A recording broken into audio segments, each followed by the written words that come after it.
श्रीपाद श्रीवल्लभ चरित्रामृत श्रीपादराजम शरणम प्रपद्ये अध्याय 29 श्रीपाद श्रीवल्लभांचा दिव्य उपदेश।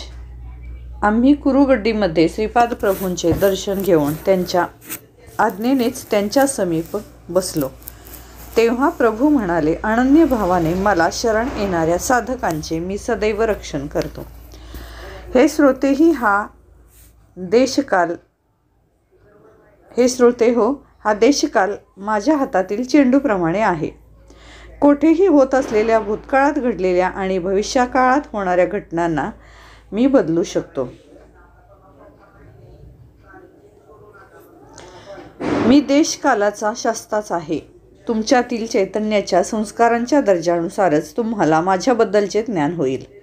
सर्व धर्मांचा परित्याग करून तुमच्या अंतरंगातील अंतर्यामी रूपात असलेल्या मला अनन्य भावाने शरण आल्यास, माझ्या आदेशानुसार कर्मांचे पालन केल्यास मी तुमचा सर्व भार वाहून तुम्हाला जीवनमुक्त करेन। केवळ माझ्या शब्दामुळेच मी सृष्टीमध्ये शासन करतो। यामुळे मीच सरस्वती रूपाने प्रसिद्धी पावेन। कलियुगातील मानव हा हिरण्यकश्यपू सारखाच असेल।